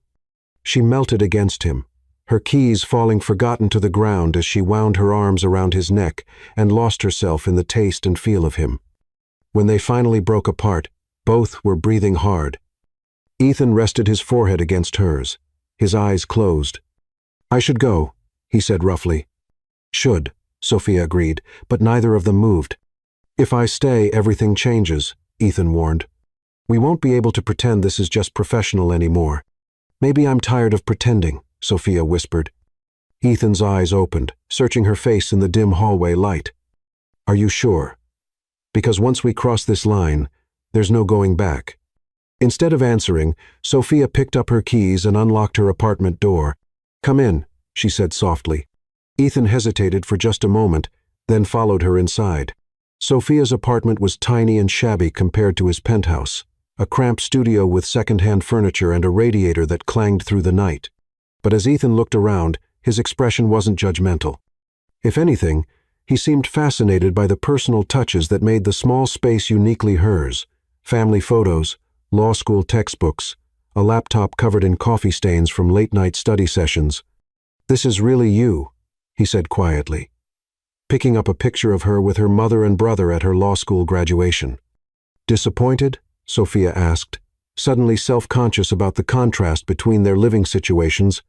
"No," Ethan said, setting down the photo and turning to face her. "Impressed. You built this life yourself. Everything you have, you earned." The admiration in his voice made her step closer. "Ethan, I've been thinking about you constantly," he admitted, his voice rough with want. "During meetings, I watch your mouth move when you talk and remember how it felt to kiss you. When you present your analysis, I can barely concentrate because I keep imagining what it would be like to have you in my bed." His words sent heat pooling low in Sophia's belly. "Then why are we still talking?" she whispered. Ethan's control snapped. He crossed the small room in 2 strides and pulled her against him, his mouth crashing down on hers with desperate hunger. Sophia responded with equal passion, months of suppressed attraction, finally finding release as they lost themselves in each other. Their lovemaking was intense and desperate, fueled by all the tension and longing they'd been denying. Ethan worshipped her body with a reverence that brought tears to her eyes, while Sophia showed him what it meant to be truly seen and accepted. When they finally collapsed together in her narrow bed, both were shaking from the intensity of their connection. "Christ, Sophia," Ethan breathed against her hair. "What are you doing to me?" "The same thing you're doing to me," she replied, tracing lazy patterns on his chest. They made love twice more that night, each time with growing tenderness as the desperate edge of their desire softened into something deeper and more precious. But as dawn light began to filter through her thin curtains, reality crept back in. "The board meets at 9, Ethan said quietly, his arm tightening around her. "I know," Sophia replied, not wanting to break the spell of their night together. "Whatever they decide, this doesn't change," Ethan said fiercely. "What we have, it's real, and it's worth fighting for." Sophia wanted to believe him, but as she watched him dress for another day of corporate warfare, she couldn't shake the feeling that their night of passion had only made their situation more complicated. They were playing with fire, and sooner or later, they were both going to get burned. Chapter 6. Deeper Complications. The board had approved 2 of Sophia's 3 contract restructures. It wasn't a complete victory, but it established precedent. Ethan had emerged from the closed-door session with barely contained triumph, his usual composure cracking just enough to let her see his relief. The small manufacturing firm and software startup would be acquired under terms that protected employees and provided genuine growth opportunities. Only the family logistics business had been rejected, deemed too sentimental by Gregory Pierce's faction. "It's a start," Ethan had told her that afternoon. "Change happens incrementally in corporations. We've proven these structures can work." That had been 3 weeks ago. Since then, their relationship had shifted into something both more stable and more dangerous.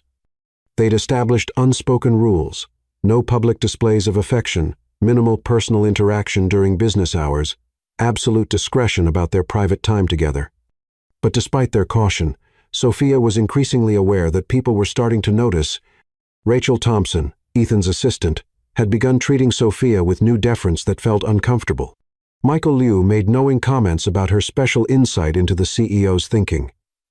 And Charles Newman studied her with unconcealed speculation whenever their paths crossed. The whispers were becoming harder to ignore. "Are you sleeping with him?" The blunt question came from Isabella Cruz, a paralegal at Lopez and Partners who'd become a friend. They were having coffee at a diner near Sophia's apartment, far from corporate towers where such conversations could be overheard. "That's a hell of a question," Sophia replied, trying to keep her voice steady. "It's a hell of a situation," Isabella shot back. "The word around the legal community is that Ethan Sterling has been making unusual decisions, late lethical decisions, and somehow they all trace back to recommendations from a legal aid lawyer." Sophia stared into her coffee cup, unable to meet her friend's eyes. "My work speaks for itself." "I'm sure it does, but work doesn't explain why you've been glowing like a woman in love," Isabella said gently. "Please tell me you know what you're doing." "I'm helping restructure corporate acquisitions to protect smaller businesses," Sophia replied. "It's good work." "And the rest of it?" Sophia was quiet for a long moment. "The rest of it is complicated." That weekend, Ethan surprised her with an invitation to his family's estate in Connecticut. "I thought you might like to see where I grew up." The drive took 2 hours through increasingly affluent neighborhoods until they reached a wrought iron gate opening onto a private road lined with massive oaks. When the house came into view, Sophia suppressed a gasp. It wasn't just large, it was magnificent, a sprawling colonial mansion with perfect proportions and immaculate grounds. "This is where you grew up?" she asked. "Family summers and holidays," Ethan replied, seeming almost embarrassed by the opulence. "During school, we lived in the city."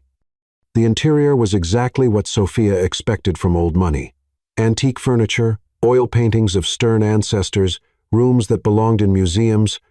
But Ethan led her to a more comfortable wing with overstuffed couches and family photographs, showing a younger, more carefree version of the man beside her.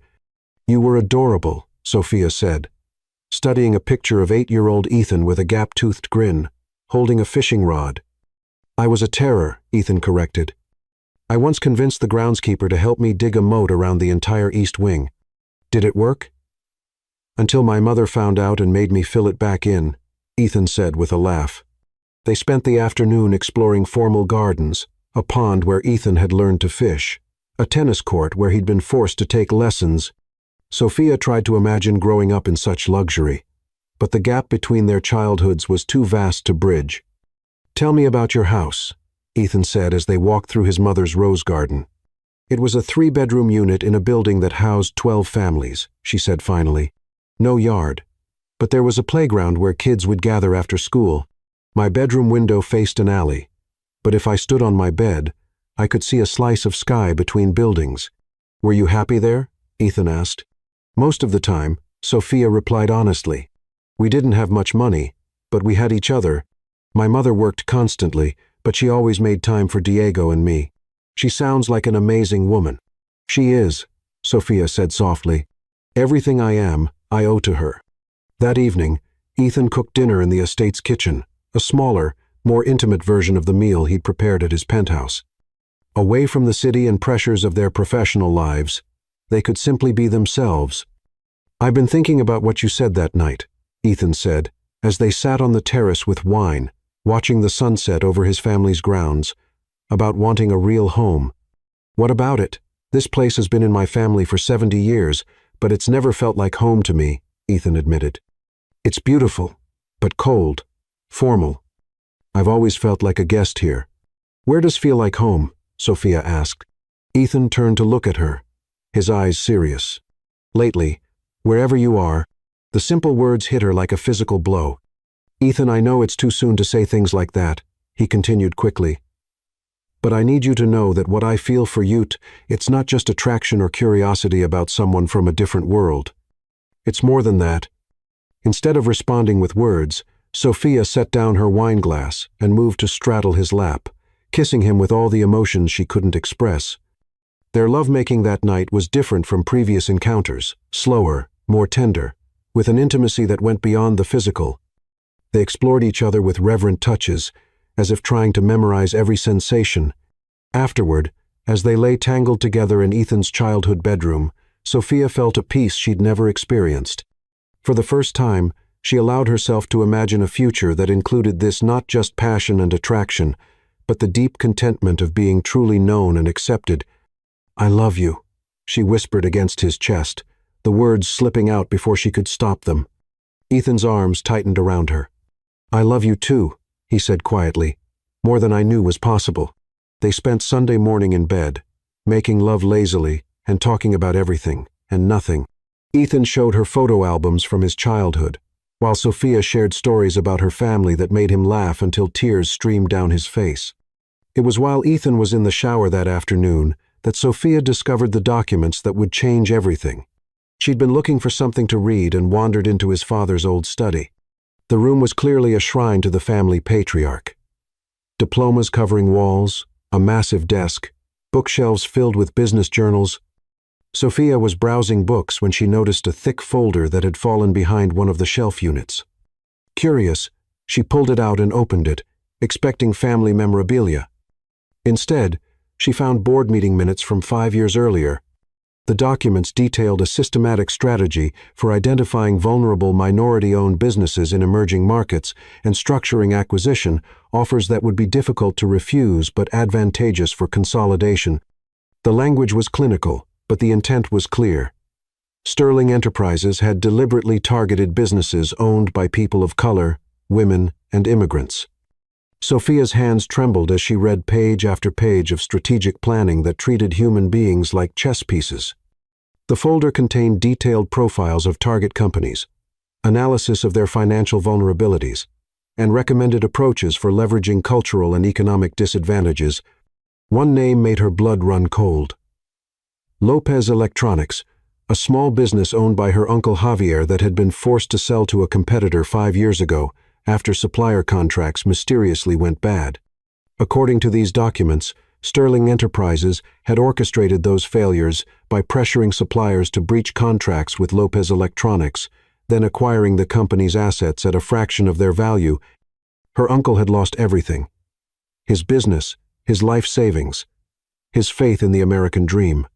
He'd moved back to Puerto Rico, broken and bitter, never knowing that his failure had been orchestrated by the company where his niece now worked. Sophia, what are you?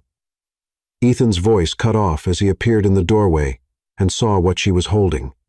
The color drained from his face. Where did you find those? Behind the bookshelf, Sophia said numbly. Is this real? Did your company really do this?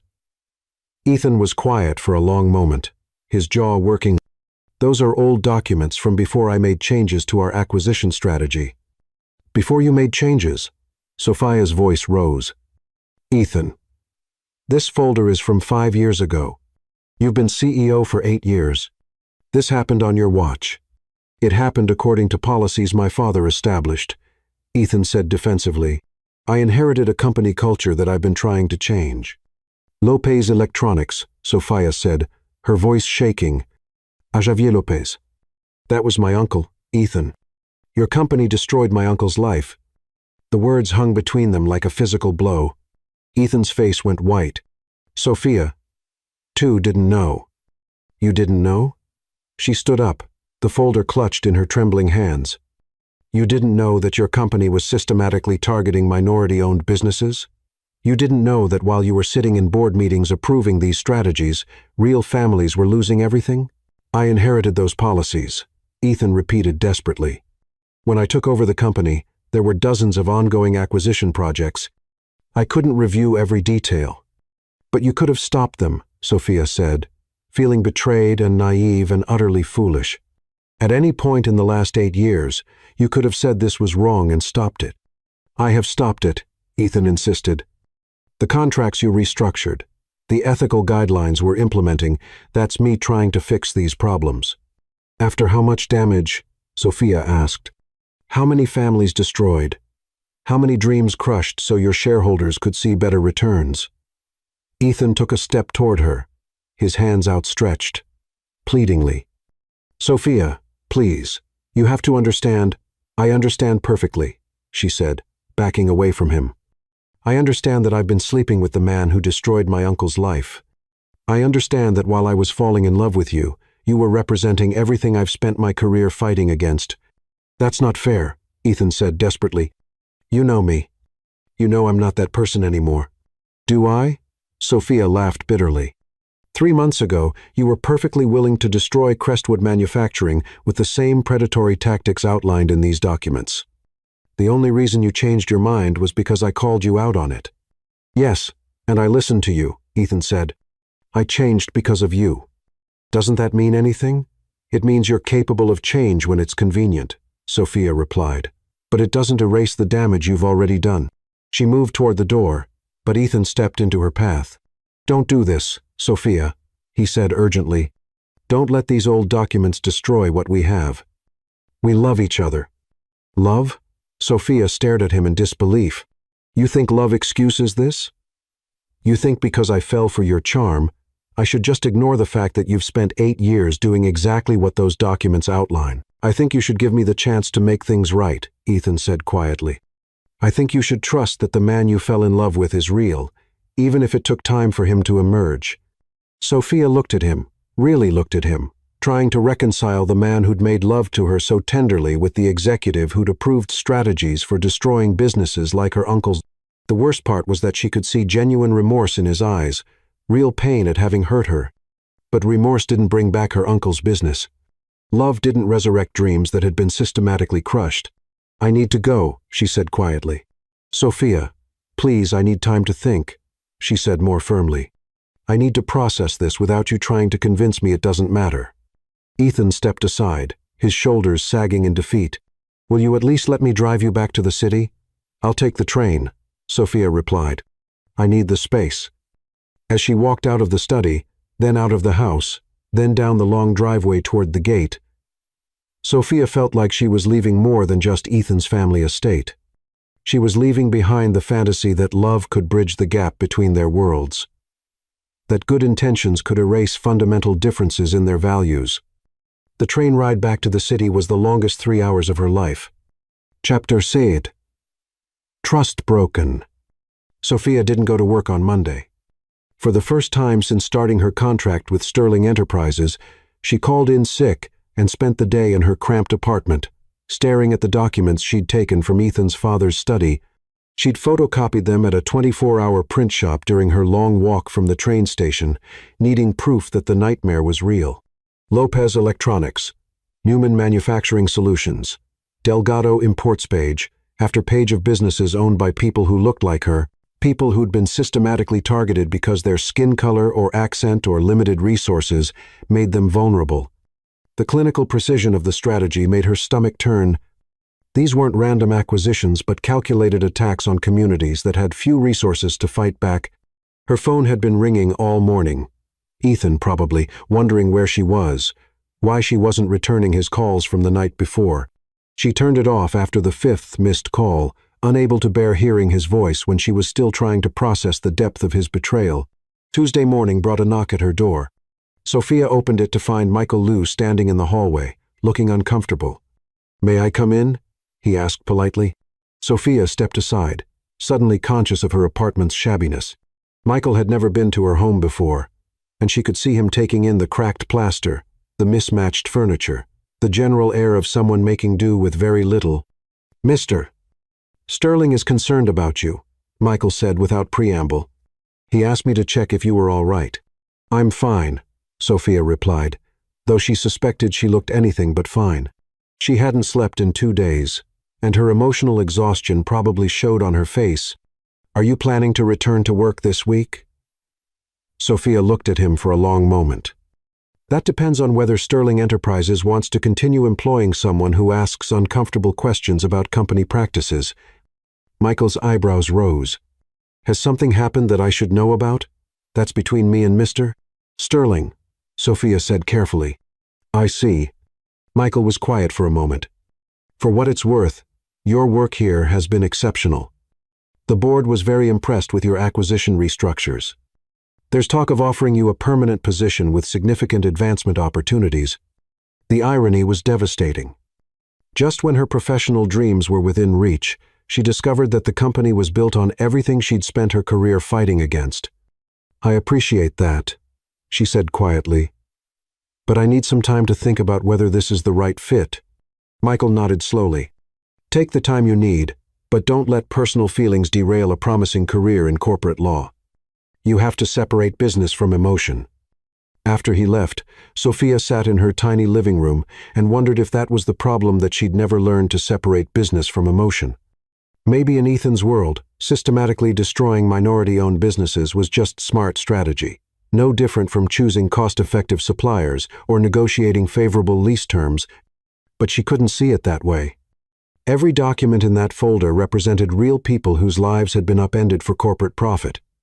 Her uncle Javier, who'd worked 16-hour days trying to keep his electronics store afloat, the Newman family, whose third-generation manufacturing company had been absorbed and stripped for parts, dozens of other entrepreneurs whose dreams had been calculated casualties in Sterling Enterprises' expansion strategy. Wednesday evening brought Ethan to her door. Sophia had anticipated this confrontation, dreading and expecting it in equal measure. When she opened the door, she was struck by how exhausted he looked, still impeccably dressed despite the late hour, but his face drawn with worry and sleepless nights. We need to talk, he said simply. I don't think there's anything left to say, Sophia replied, but stepped aside to let him enter. Ethan entered her apartment and immediately dominated the small space with his presence. He looked around with the same careful attention Michael had shown, but without the judgment. If anything, he seemed to be trying to memorize details. The law school textbook stacked on her coffee table, the family photos on her kitchen counter, to the single dying plant she'd been trying unsuccessfully to keep alive. You've been avoiding my calls, he said finally. I needed time to think. And what have you concluded? Sophia faced him across her tiny living room, drawing strength from the familiar surroundings. I've concluded that I was naive to think you were different from every other corporate executive who sees people as assets to be leveraged. Ethan flinched as if she'd slapped him. That's not fair, and you know it. Is it not? Sophia pulled the folder from her coffee table, holding it between them like evidence in a trial.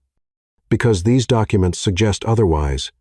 Those documents are 5 years old, Ethan said desperately. I've completely changed the company's approach. After I forced you to, Sophia interrupted. If I hadn't confronted you about the Crestwood deal, would you have suddenly developed a conscience? Or would you have continued following the same playbook that destroyed my uncle's business? Ethan was quiet for a long moment, running his hands through his hair. I don't know, he admitted finally. Maybe you're right. Maybe it took your challenge to show me what I'd become. The honesty in his voice almost broke her, resolve almost. That's the problem, Ethan, she said softly. I fell in love with the man you became when I was watching. But how do I trust that version of you when the real you spent 8 years implementing strategies designed to hurt people like my family? The real me is the man who loves you, Ethan said urgently. The man who wants to build something better, something we can both be proud of. No, Sophia shook her head. The real you is the man who inherited a profitable company and maintained its profitability by any means necessary. The version I fell in love with is just you adapting your strategy to include me. Christ, Sophia, Ethan exploded. Do you really think I'm that calculating? That everything between us has been some elaborate manipulation? I think you're a brilliant businessman who's very good at getting what he wants, Sophia replied. And I think you wanted me enough to become the kind of man I could respect. And what's wrong with that? Ethan demanded. What's wrong with changing for someone you love? Because change that depends on external pressure isn't real change, Sophia said. It's performance, and performances end when the audience leaves. They stared at each other across the small room, the gulf between them feeling wider than ever despite the physical proximity.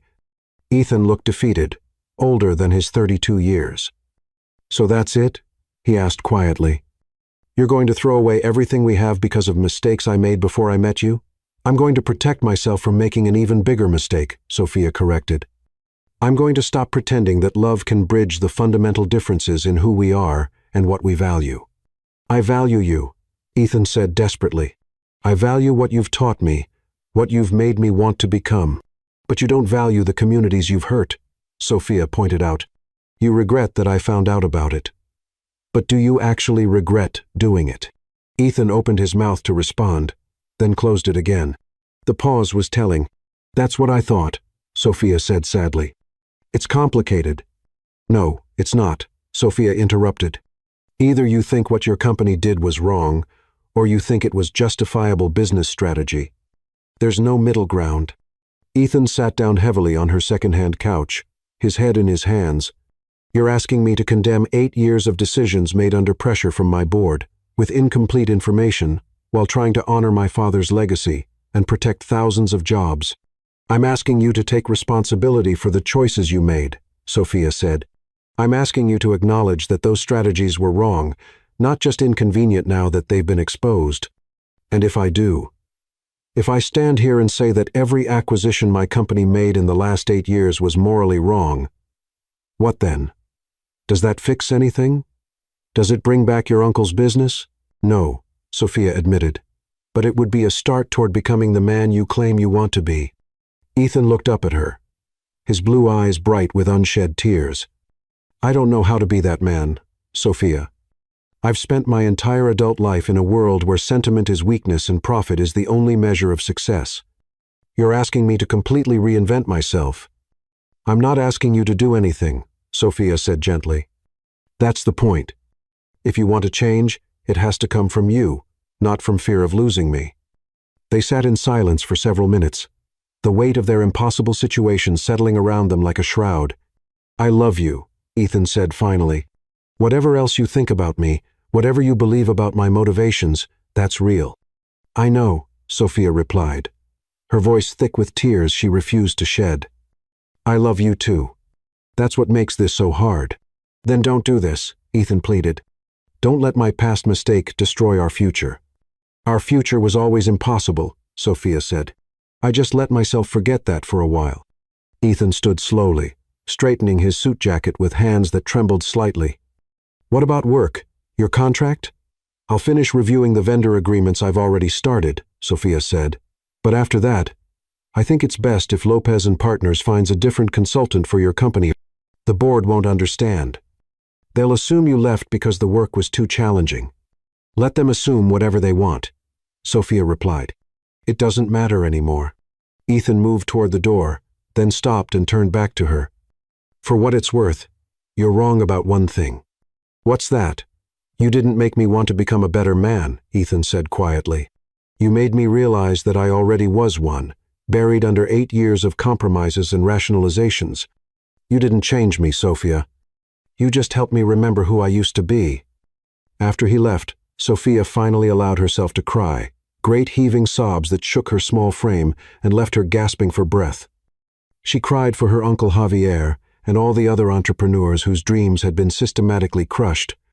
She cried for the man she'd fallen in love with, who might have been real but was certainly lost. And she cried for herself, for the future she'd allowed herself to imagine, and the heart she'd given to someone who could never truly be hers. The next morning, she called Lopez and Partners and requested a transfer to a different client. The weeks that followed were the longest of Sophia's life. She threw herself into pro bono work, helping small business owners review contracts and protect themselves from predatory terms. The irony wasn't lost on her. She was now doing exactly what she'd accused Ethan of failing to do, using her expertise to prevent the kind of exploitation his company had pioneered. But the work felt hollow, without the intellectual challenge and financial security of the sterling contract. Worse, everything reminded her of Ethan. Corporate law journals made her think of their late-night strategy sessions. Acquisition news triggered memories of their passionate debates. Even her morning coffee tasted flat because it wasn't accompanied by the anticipation of seeing him. Her friends and family tried to be supportive, but they didn't understand the complexity of her situation. Her mother thought she was crazy for walking away from such a prestigious opportunity. Diego, now a senior in high school with college applications pending, couldn't hide his disappointment about the lost income that would have helped pay for his education. "You did the right thing," her mother said during one of their evening phone calls. "But sometimes doing the right thing is a luxury poor people can't afford." It was a conversation that haunted Sophia, forcing her to confront the privilege inherent in her moral stance. She could afford to walk away from Ethan because she'd always lived with very little. But what about the single mothers working in Sterling Enterprises call centers? What about the janitors and security guards whose jobs depended on the company's continued profitability? Was her ethical purity worth more than their economic security? 2 months after their confrontation, Sophia was working late at Lopez and Partners when Michael Liu appeared in the office lobby. She was surprised to see him. They'd had no contact since that awkward visit to her apartment. "I was hoping we could talk," he said politely. Sophia led him to a small conference room, noting how shabby the legal aid office must look compared to the luxury of Sterling Enterprises. "How are you?" Michael asked, and seemed genuinely interested in the answer. "I'm fine," Sophia replied automatically. "Are you? Because frankly, you look terrible." The blunt assessment made her smile for the first time in weeks. "That's what happens when you work 80-hour weeks for non-profit wages." "Is that why you left? The money?" "You know why I left," Sophia said carefully. Michael nodded slowly. "I suspected it had something to do with your relationship with Ethan." Sophia's eyes widened. "You knew?" "I'm not blind," Michael said with a slight smile. "And neither is the rest of the legal department. The question is whether you left because the relationship ended or whether the relationship ended because you left. Does it matter? It matters because Ethan is destroying himself trying to become the kind of CEO you could respect," Michael said quietly, "and it matters because the company is suffering while he pursues ethical policies that make no financial sense." Sophia's heart clenched. "What do you mean?" "He's rejected 6 profitable acquisitions in the last 2 months because they didn't meet what he calls Sophia's standards." Michael explained. "He's implementing employee protection policies that have cost us millions. The board is starting to question his judgment." "That's not my fault," Sophia said defensively. "Isn't it?" Michael challenged. "You challenged him to become a better man, then abandoned him when he tried to change. What did you expect would happen?" "I expected him to change because he wanted to, not because he was trying to win me back," Sophia replied. "And how exactly are you supposed to tell the difference?" Michael asked. "How do you measure someone's motivations when they're doing exactly what you said you wanted them to do?" The question haunted Sophia long after Michael left. That night, alone in her apartment, she found herself wondering if she'd been too harsh, too unforgiving. Maybe Ethan's motivations didn't matter as much as his actions. Maybe the communities that would benefit from his reformed policies cared more about results than about the purity of his intentions. Or maybe she was just looking for an excuse to forgive him, because living without him was slowly killing her. 2 weeks later, she got her answer when the local business journal ran a front-page story about Sterling Enterprises' new community partnership initiative, a comprehensive program that provided legal aid, business development support, and preferential contract terms to minority-owned businesses. The program was being funded entirely by the company, with no expectation of return on investment. At the bottom of the article was a quote from Ethan that made her hands shake as she read it. "We have a responsibility to repair the damage our industry has done to vulnerable communities. This initiative is our attempt to do business in a way that builds up rather than tears down." It was exactly what she'd wanted him to say, exactly the kind of program she'd dreamed of creating herself. The only question was whether it was real, or whether it was just an elaborate attempt to win her back. But as Sophia read the details of the initiative, the substantial funding, the comprehensive scope, the genuine partnerships with community organizations, she realized that it didn't matter. Whatever Ethan's motivations, real families would benefit from these programs. Real businesses would be protected from the kind of predatory practices that had destroyed her uncle's dream. Maybe love wasn't about perfect motivations or pure intentions. Maybe it was about finding someone who made you want to be better, even if the wanting was complicated and messy and imperfect. Maybe it was time to find out if the man she'd fallen in love with was still there, buried under months of hurt and pride and fear. Maybe it was time to go home. Chapter 8. Proving Change. The call came at 3:47 a.m. on a Tuesday in March. "Mija, I'm at the hospital." Her mother's voice was weak but trying to sound strong. "It's my heart. The doctors say I need surgery." Sophia was out of bed and searching for clothes before her mother finished speaking. "I'm coming." "Which hospital?" "Mount Sinai. I was having chest pains, and Mrs. Lopez made me call an ambulance." Carmen Alvarez's voice wavered. "The doctors say it's serious." "Sophia, the surgery, it's expensive." "Don't worry about the money, Mama," Sophia said, though her mind was already calculating costs. "I'll figure something out." The next 18 hours were a blur of medical consultations and growing panic. Carmen needed a triple bypass within the week, but insurance required pre-authorizations that could take months. The cardiac surgeon was blunt. "Find a way to cover the costs, or risk waiting until Carmen's condition deteriorates enough to qualify for emergency intervention. We're looking at approximately $300,000, the financial counselor explained. Your mother's insurance will cover about 60% after deductibles. The remaining balance would need to be paid up front." Sophia stared at the paperwork, the numbers swimming before her exhausted eyes. She could maybe scrape together $20,000 if she liquidated everything she owned. It wasn't even close to enough. "How long do we have to arrange financing?" "The surgery is scheduled for Friday morning," the counselor replied. "We'll need a guarantee of payment by Thursday evening." 3 days. Sophia had 3 days to find $120,000 or watch her mother's health deteriorate. She spent Wednesday making increasingly desperate phone calls. Every bank turned her down for a loan that large. Her law school friends were sympathetic, but in no position to help. Lopez and Partners offered her an advance on future earnings, but it barely made a dent in what she needed. By Wednesday evening, Sophia was sitting in the hospital waiting room, staring at her phone and contemplating the one call she'd been avoiding. Ethan would help. She knew that with absolute certainty, he'd probably write a check without blinking. But accepting his money would prove everything she'd accused him of, that she was just another charity case for his guilty conscience. Sophia. She looked up to find Michael Liu standing beside her chair, looking uncomfortable but determined. "Michael, what are you doing here? I heard about your mother," he said, sitting down beside her. "I wanted to talk to you about something." Sophia felt heat rise in her cheeks. "If Ethan sent you, he didn't," Michael interrupted.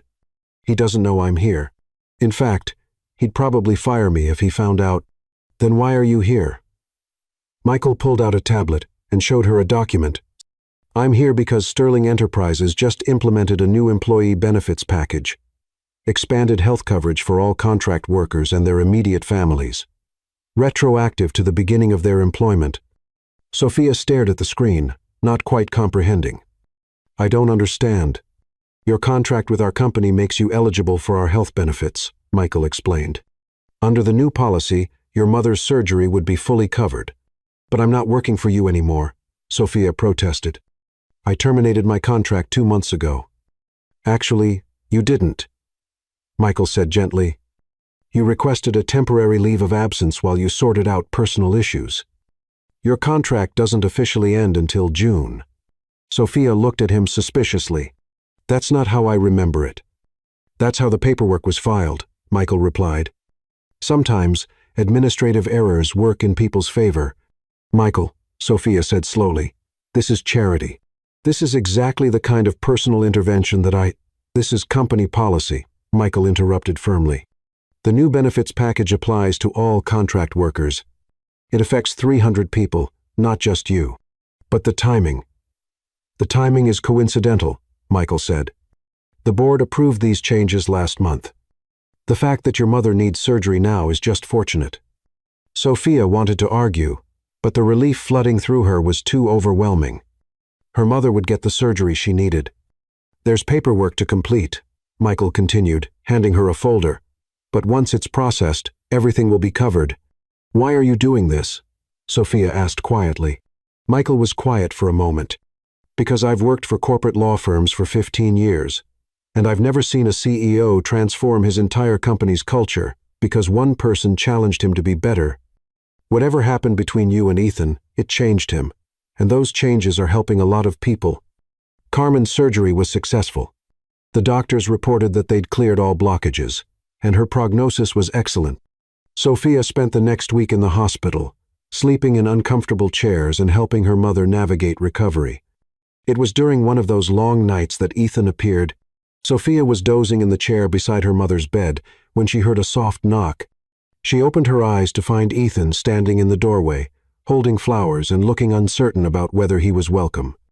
"I hope it's okay that I came," he said quietly. "Michael told me about your mother's surgery." Sophia glanced at Carmen, who was sleeping peacefully, then gestured for Ethan to follow her into the hallway. "You didn't have to come," she said, though she was surprised by how glad she was to see him. He looked thinner than she remembered, with shadows under his eyes. "I wanted to," Ethan replied. "How is she?" "The surgery went perfectly.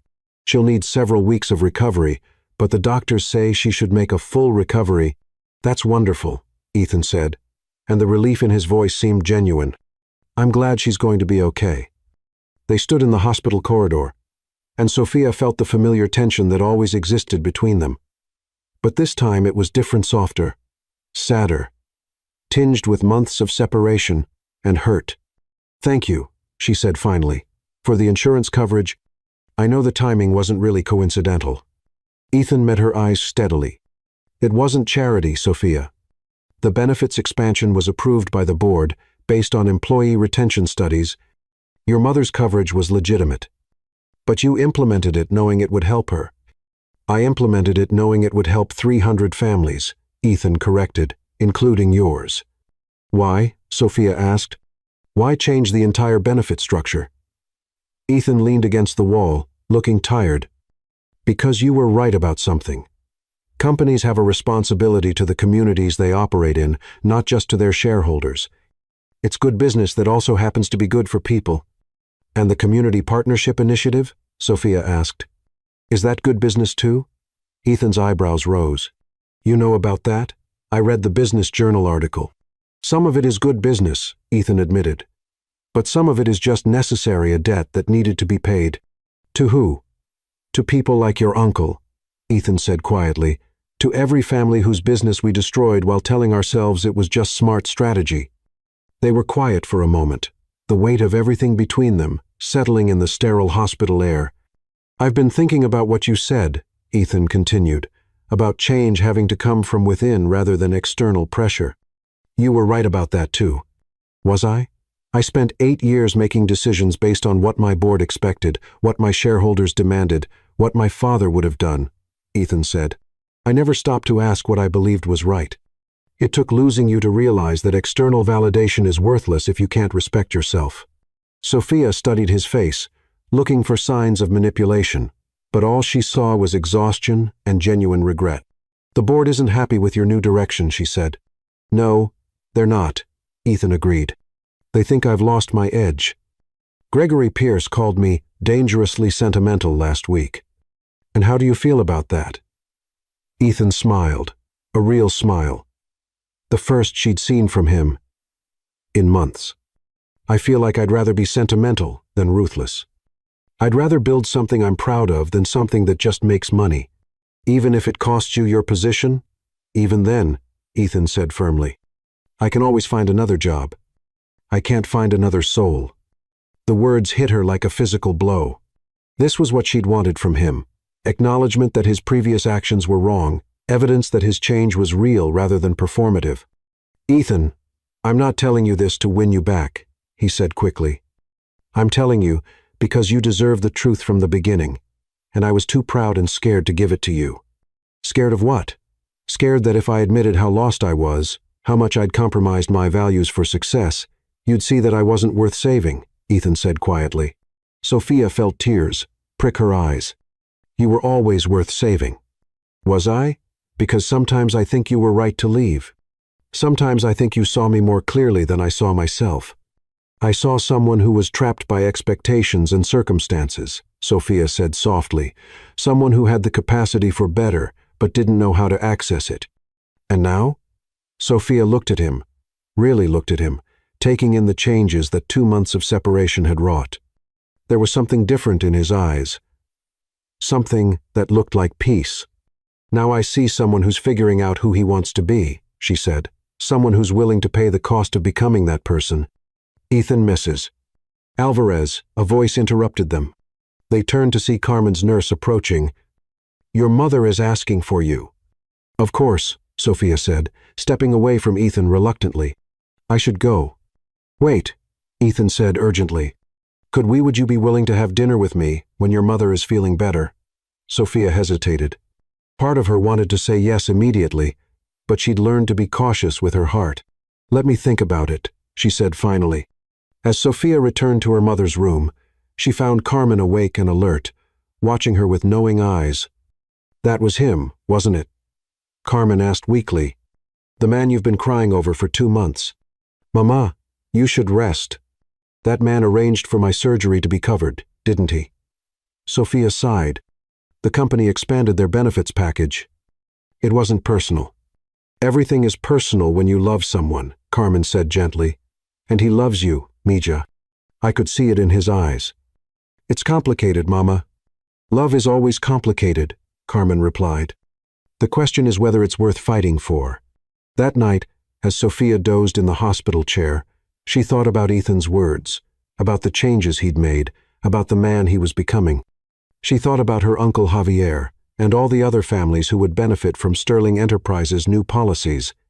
Maybe forgiveness wasn't about perfect motivations or pure intentions. Maybe it was about recognizing that people could change, that love could inspire transformation, that second chances were sometimes worth the risk. Maybe it was time to find out if the man she'd fallen in love with was still there, stronger now for having been tested. Maybe it was time to go home. Chapter 9. External Threats. 3 weeks after her mother's surgery, Sophia found herself sitting across from Ethan in the same small Italian restaurant where they'd first discussed their impossible situation. But this time, the conversation was different. This time, they were trying to rebuild something that had been broken rather than navigate something that was just beginning. I've been thinking about what you said, Sophia began, turning her wine glass nervously between her fingers, about change having to come from within. And I think maybe I was wrong to demand perfection from you when I couldn't offer it myself, she admitted. You made mistakes too. I walked away when things got difficult instead of fighting for what we had. Ethan reached across the table and covered her hand with his. You walked away because I gave you reasons not to trust me. That's not your fault, isn't it? Sophia asked. You were trying to change, trying to become better, and I punished you for not being perfect immediately. You held me accountable, Ethan corrected. There's a difference. They'd been having these conversations for weeks, now careful, honest discussions about what had gone wrong between them and whether it could be fixed. Ethan had been patient with her hesitation, understanding her need to rebuild trust slowly. They'd had coffee twice, lunch once, and now this dinner, each meeting a tentative step towards something that felt increasingly possible. I love you, Ethan said quietly. I know I hurt you, and I know trust has to be earned back. But I need you to know that what I feel for you hasn't changed. I love you too, Sophia replied. The words feeling both familiar and frightening. But love isn't enough if we can't figure out how to build a life together. Then let's figure it out, Ethan said simply. Whatever it takes. Their reconciliation was interrupted by Ethan's phone buzzing urgently. He glanced at it and frowned. I'm sorry. I need to take this, he said, answering the call. Gregory, what's wrong? Sophia watched Ethan's face grow increasingly grim as he listened to whatever Gregory Pierce was telling him. Finally, he hung up and looked at her with an expression that made her stomach clench. What is it? She asked. Horizon Industries is making a move, Ethan said tersely. They've been quietly buying up shares for months. Gregory thinks they're planning a hostile takeover. Sophia knew enough about corporate law to understand the implications. How much do they control? About 30% at last count. They need 51% to force a takeover.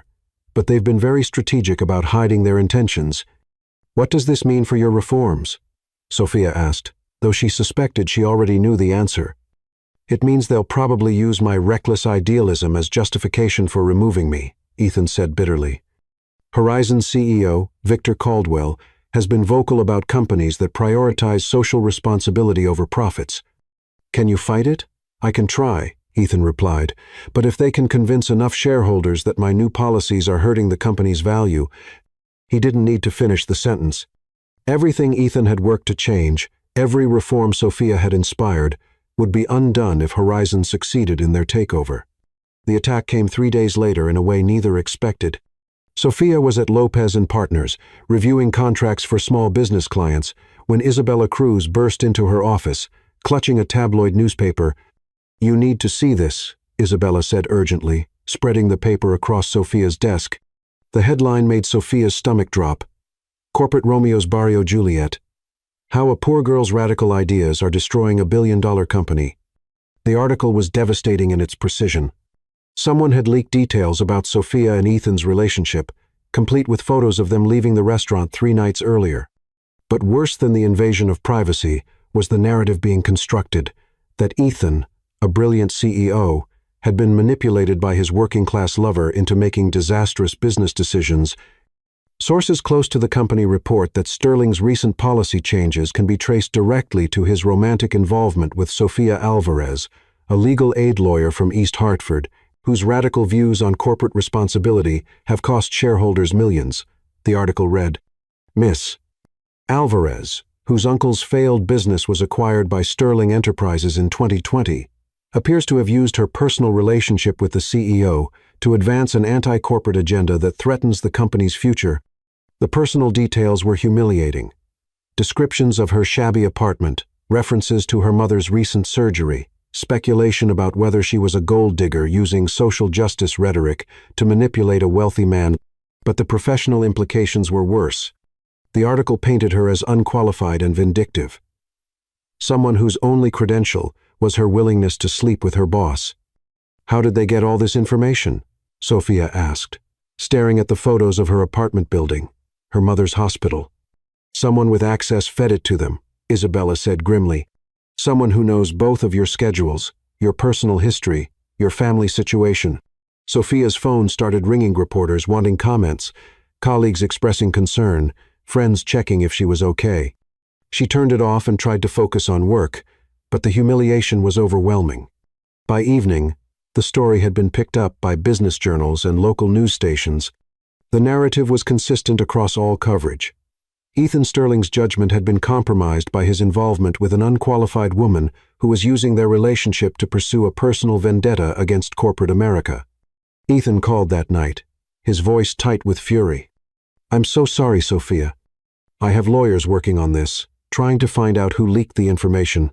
It doesn't matter who leaked it," Sophia said wearily. "What matters is that it's true." "What do you mean?" "I mean I did influence your decisions," Sophia said. "I did push you to change policies that were profitable.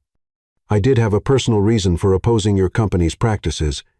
And those were good changes," Ethan said firmly, "changes that were long overdue."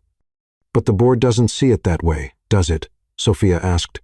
"They see a CEO whose judgment has been compromised by his romantic involvement with someone who has an agenda." Ethan was quiet for a moment.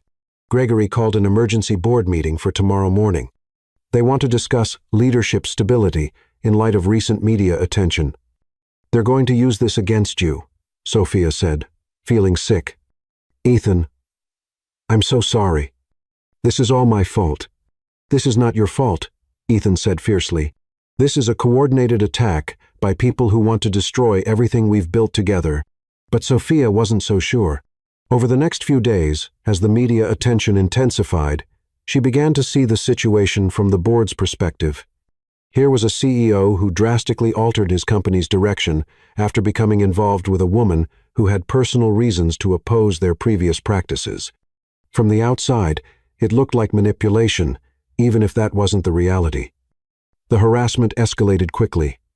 Reporters camped outside her apartment building, ambushing neighbors for quotes about the radical lawyer who'd seduced her way into corporate power. Her mother, still recovering from surgery, was followed to her doctor's appointments by photographers hoping for dramatic shots. Diego, now a senior in high school, was confronted by journalists asking if his sister was really a corporate infiltrator.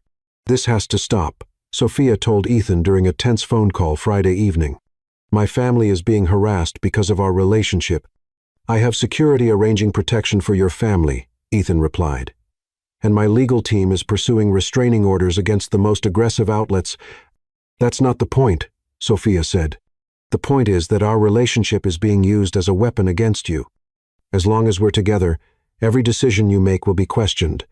Every reform will be attributed to my influence." "Let them question it," Ethan said stubbornly. "I know why I'm making these changes. And it's not because you're manipulating me." "But how will anyone else know that?" Sophia asked. "How will the board, the shareholders, the business community ever trust your judgment again when they think you're being controlled by someone with a personal agenda?" "I don't care what they think." "You have to care," Sophia said desperately. "If you lose control of the company, all the reforms we worked for will be reversed. Horizon will gut the employee benefits, end the community partnership initiative, go back to the predatory acquisition strategies that started this whole mess." Ethan was quiet for a long moment.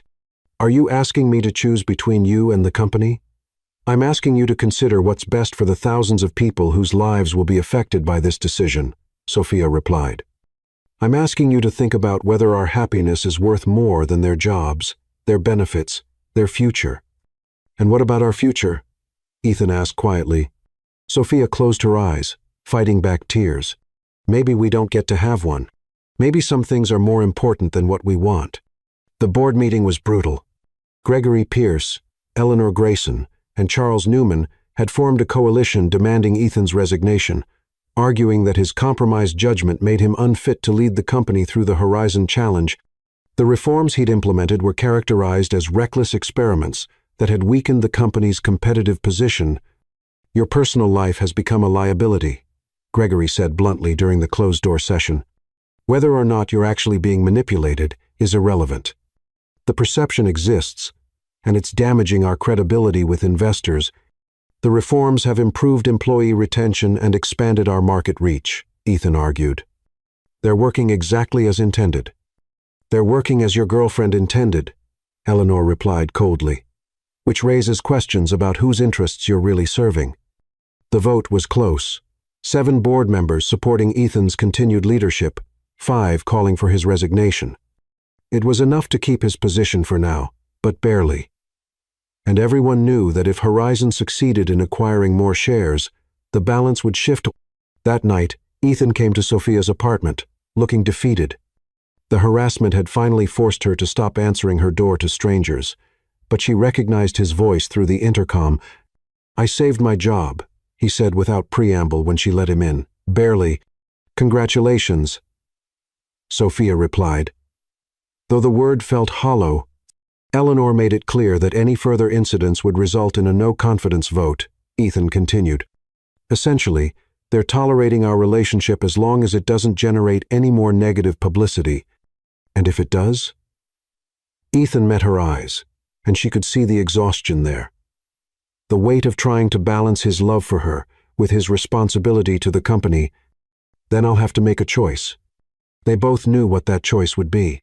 Ethan could find another job, could start over somewhere else, but the reforms they'd worked to implement, the policies that protected vulnerable employees and communities, those would disappear if he lost control of Sterling Enterprises. "I've been thinking about taking a position with a non-profit," Sophia said quietly. "There's an organization that provides legal aid to small businesses nationwide. They've offered me a role that would involve traveling, helping entrepreneurs protect themselves from predatory contracts." "That sounds like important work," Ethan said carefully. "It would mean leaving the city," Sophia continued, "at least for a while, maybe permanently. Is that what you want?" Sophia looked around her tiny apartment, at the photos of her family, at the life she'd built despite all the obstacles. "I want you to be free to run your company without worrying about how our relationship affects your decisions. I want the reforms to survive and grow. I want my family to be safe from harassment. And personally, what do you want for yourself?" "I want a love that doesn't require choosing between personal happiness and doing what's right," Sophia said softly. I want a relationship that makes both of us stronger instead of forcing impossible choices. Ethan moved closer, cupping her face gently in his hands. What if I told you I have a plan? What if I told you there might be a way to fight Horizon and protect what we've built? What kind of plan? The kind that requires trusting me one more time, Ethan said. The kind that might cost me everything but could save the company and give us a real future together. Sophia searched his eyes, seeing determination mixed with love and a hint of the strategic thinking that had made him successful. What do you need me to do? I need you to trust that sometimes the best way to fight is to let your enemies think they're winning, Ethan said cryptically. And I need you to be ready to help me when the time comes. Ethan, if this plan involves sacrificing yourself, it involves sacrificing some things to save others, he corrected, but not us. Never us, not if I can help it. As Sophia looked into his eyes, she realized that despite everything they'd been through, the betrayals, the separations, the impossible choices, he still trusted him. She trusted his intelligence, his integrity, and his love for her. Tell me what you need, she said simply. Ethan's smile was brilliant with relief and determination. I need you to help me save our company and our future. Are you with me? Always, Sophia replied, and meant it completely. Chapter 10. Building something new. The plan was audacious and completely dependent on precise timing. For 2 weeks, Sophia worked in secret, using her legal expertise to structure what Ethan called the most important deal of my life, while media speculated about their relationship and Horizon Industries circled like vultures. She and Ethan were building something that would change everything. The key is the employee stock ownership program, Sophia explained during one of their midnight meetings in Ethan's office. If we transfer 30% of company shares to employees, it creates a voting bloc aligned with your reforms and makes a hostile takeover nearly impossible. Horizon would need to convince employees to vote against their own interests, Ethan added, studying her legal documents. The breakthrough came when Sophia realized they could tie the program to existing profit sharing. We're expanding something that already exists, she told Ethan excitedly. Much harder to challenge. You're brilliant, Ethan said, pulling her into his arms. Absolutely brilliant. Their kiss was hungry and desperate, fueled by weeks of working toward a common goal. Horizon forced their hand. Thursday night, Victor Caldwell announced his company had acquired 43% of Sterling Enterprises stock and would call for Ethan's removal.